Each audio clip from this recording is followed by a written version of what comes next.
Hello, my lovelies. Today we're going to be talking about Wendell and Wild, which is a stop-motion picture that was put on Netflix and was directed by Henry Selick, who you might know as one of the co-creators of Nightmare Before Christmas, James and the Giant Peach, Monkey Bone, and so many others, and Coraline as well. Gotta include Coraline.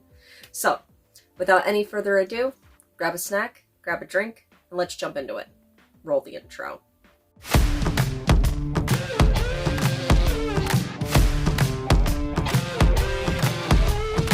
Welcome back.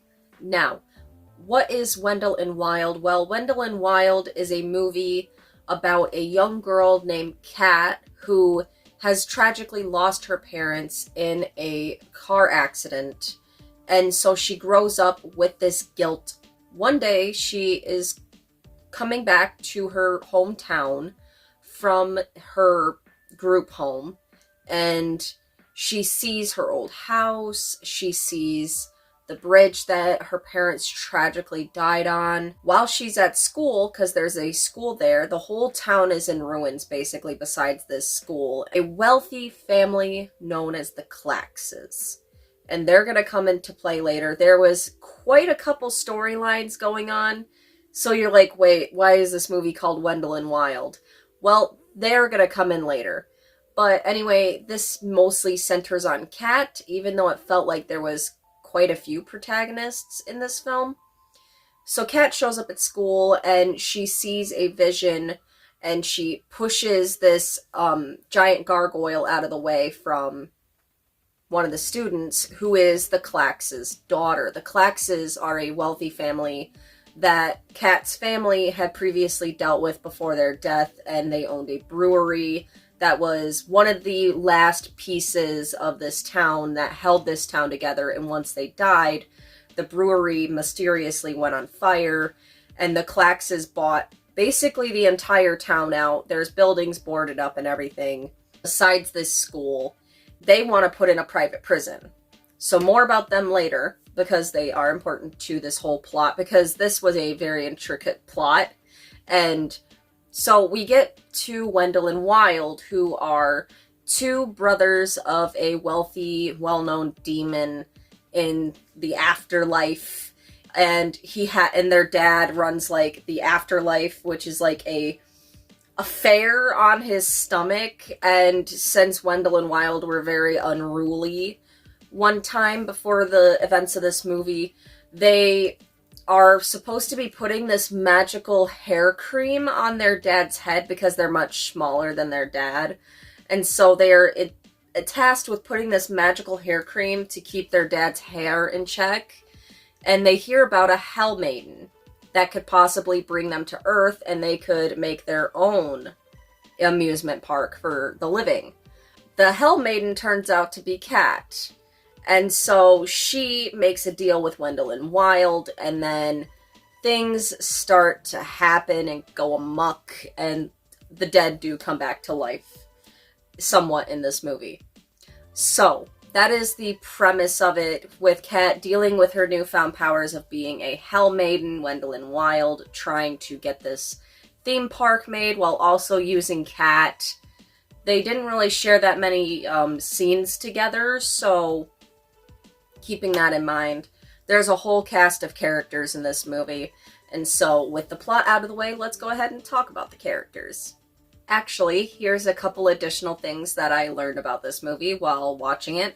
It was partially directed by Jordan Peele, who you might know for doing Nope, Get Out, so many other films. He's really popping off on the scene, Jordan Peele is. And I already mentioned Henry Selick.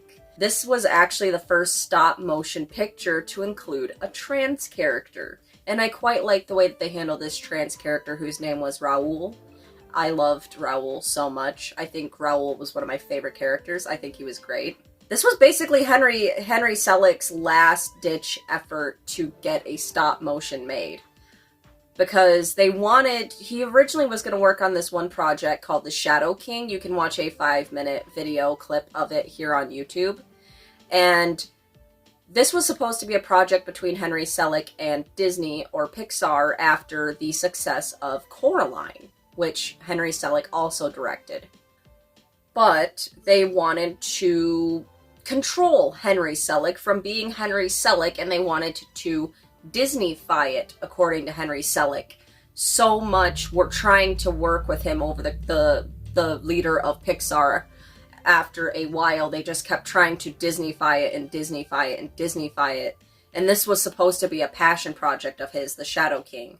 So he eventually just got fed up and he thought he would never make another movie. So even if you don't like stop motion, if you like the kind of films that Henry Selick has made, and you want this man to keep creating movies, I would recommend you watch this movie just to give this man some support, because Disney kind of screwed him over in the end. So whenever someone gets screwed over by Disney, I kind of have an issue. So if you want to watch this movie to support Henry Selick and his creativity as a director, please do. If you liked any of his previous work, I mean, I personally am a James and the Giant Peach girl. That is one of my favorite movies of all time. I love, love, love James and the Giant Peach. I will tell anyone to freaking watch that movie. It was so weird and zany, and I know most people would be like, Coraline or Nightmare Before Christmas. I don't know why, but like my favorite project that Henry Selick has done has been James and the Giant Peach. I don't know why. I think it was just one of my favorite movies, and it was so weird and wacky. So anyway, yeah. Go support this movie if you want to. But now let's go ahead and get into the characters.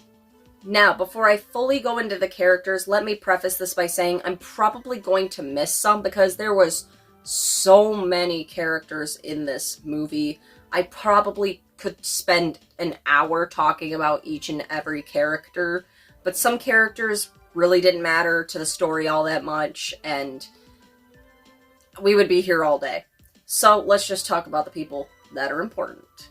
Let's talk about Kat first. Well, Kat was an alright protagonist, and I liked the story between her and her guilt, dealing with her literal demons and her newfound powers, but we really don't get to see that much, like, exposition about her powers, besides, like, this thing where she puts her hand up to her face and there's, like, a mouth on her hand that talks, that signifies her deal that she made with Wendel and Wild.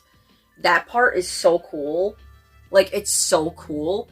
And I really wanted to see more of, like, this Hell Maiden side, but we really didn't get to see that, and I thought it would have really served the movie well if we got to see that, but they were juggling so many things in this movie that I cannot understand why they didn't, but I really wished they had.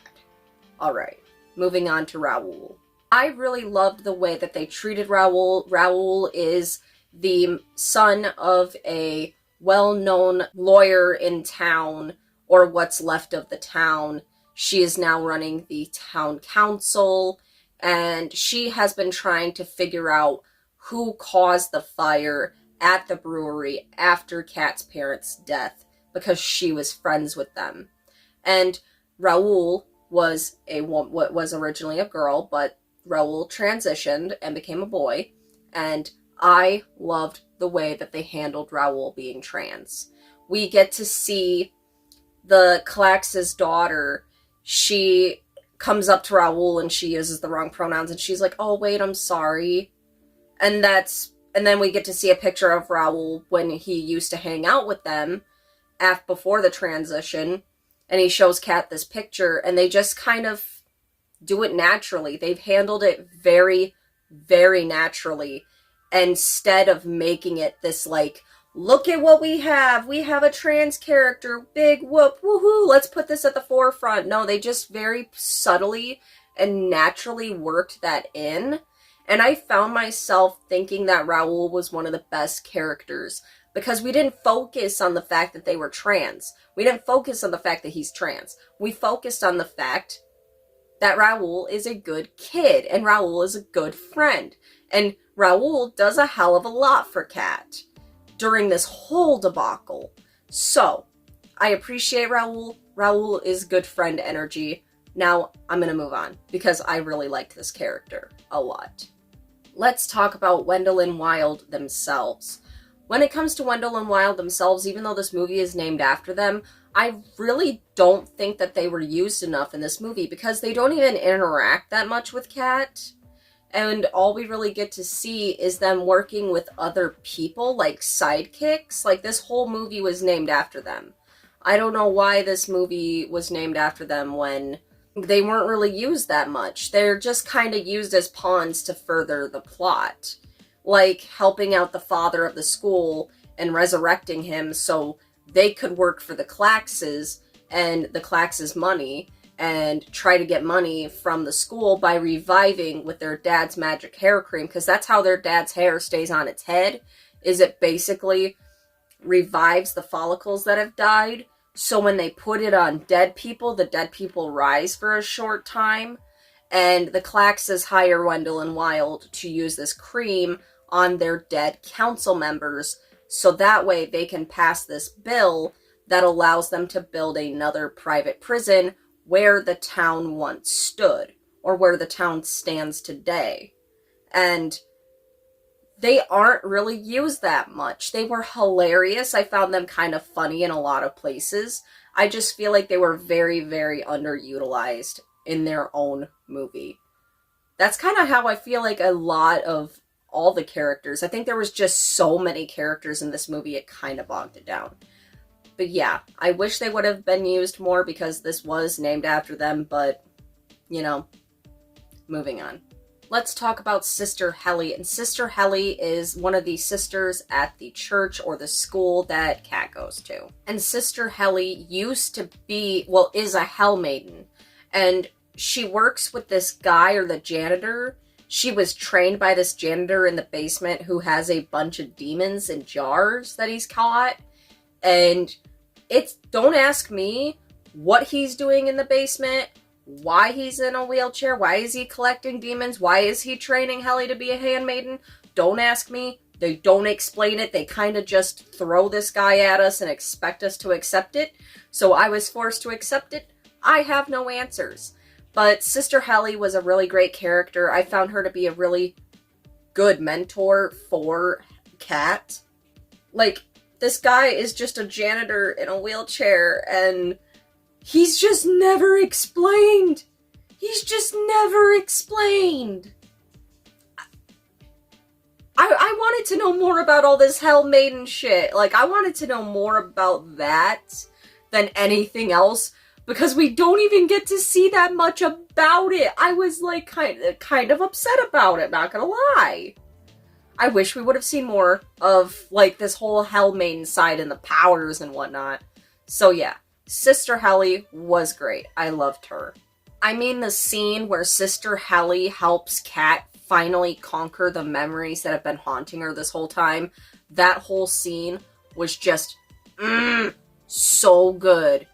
So good. I loved that scene so much. Chef's kiss. Now let's move on to the Claxes.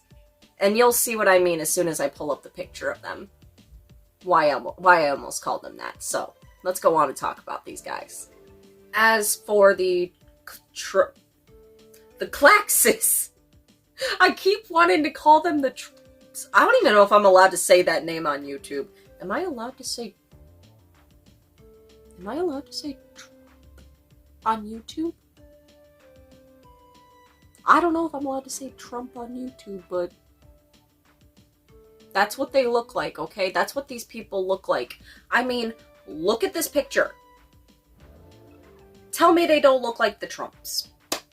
Okay?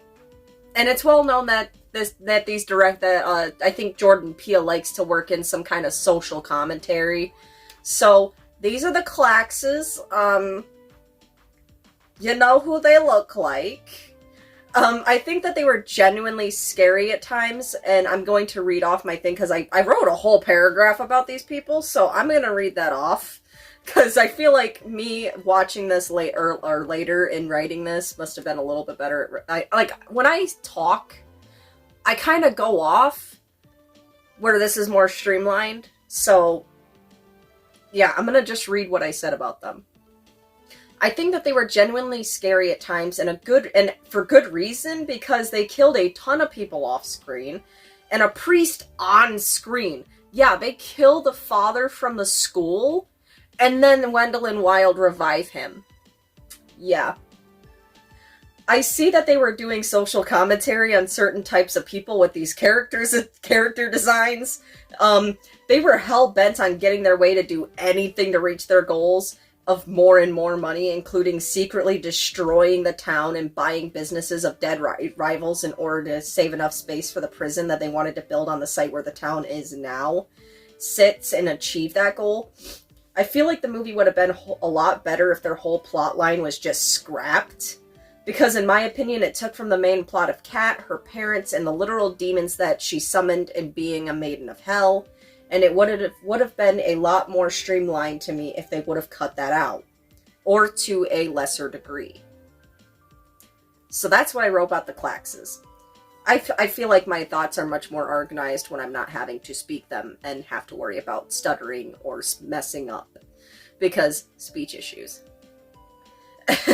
The music, I really loved the music in this movie because it was like a mix of these grungy, like, hip-hop type vibes, and there was so much diversity in this movie. We get so much diversity in this movie, and I was applauding it because there's not a lot of, like, mixed races in any, like, stop-motion movie.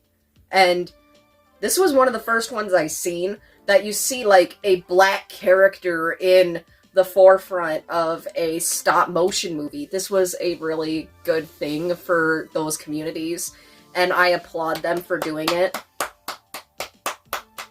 I was enjoying the flavor.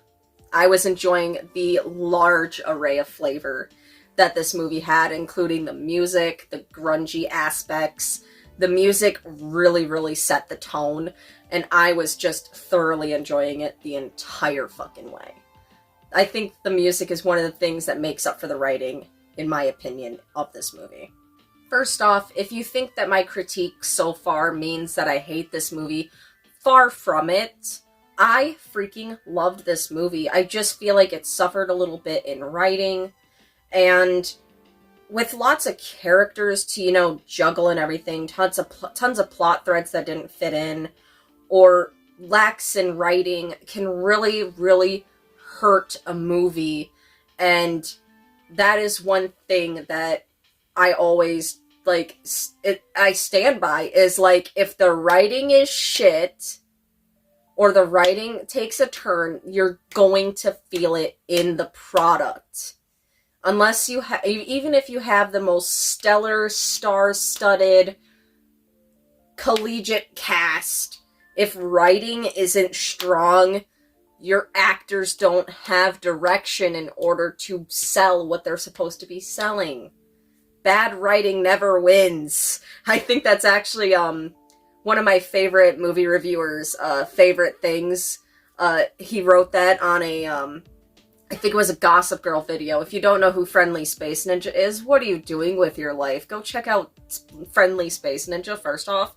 His video essays on everything are just chef's kiss, okay? I still rewatch some of them. But Bad Writing Never Wins is the one on, I think, the Pretty Little Liars thumbnail.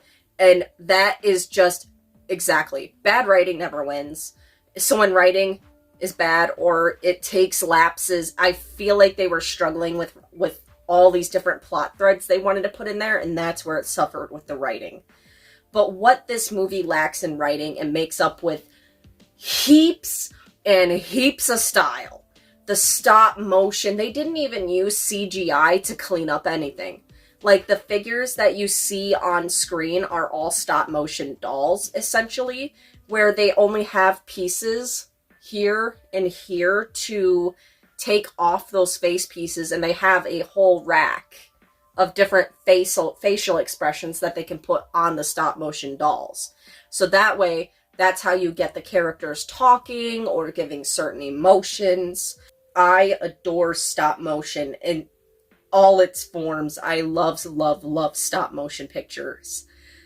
There's just something so incredible about stop motion to me. And I don't know why. I just love it.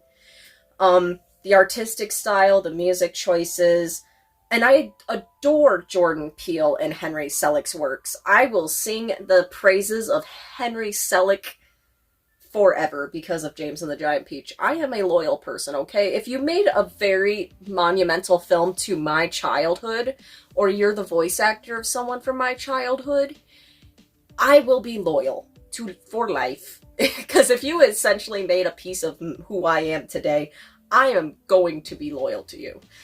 To an extent. I'm still mad at Drake Bell. I was rooting for you, Drake Bell. I was rooting for you. We were all rooting for you. How could you? I was rooting for you. We were all rooting for you. How dare you? If you know, you know. Anyway, I just feel like this just suffered a little bit from writing. I loved this movie, and plus with the fact that this was kind of Henry Selick's last-ditch effort to get a film made and to feel the magic of creating again, I really want people to watch this movie simply to give this man some love and adoration for all the stuff that he's done, because he got screwed over by the mouse. So, if you want to watch Wendell and Wild, I recommend it. I actually liked it. I loved this movie. I felt it was very, very cute. The style, you could watch this movie for the style alone. Some of the shots are so, like, creative and rich.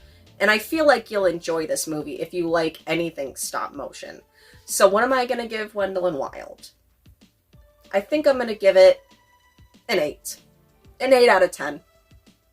I really do feel like the style and some of the characters really do feel how they're supposed to feel. I was intrigued the whole way, so I didn't feel lost. I just felt like we could have had more exposition in certain places and gotten rid of some plot threads to clean it up and make this film much more streamlined and much more focused on, like, Kat and Wendell and Wild instead of this whole side plot with the Claxes, which you could have worked in to an extent, but I feel like that whole thing with the Claxes just kind of took over the entire movie, and that really did hurt the resolution at the end.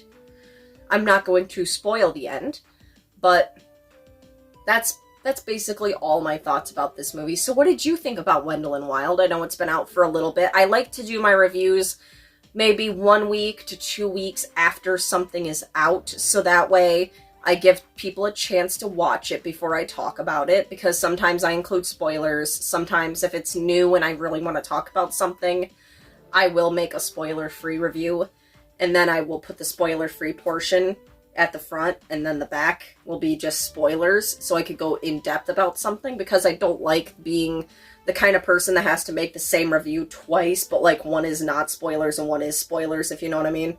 So yeah. What are your thoughts about Wendell and Wild?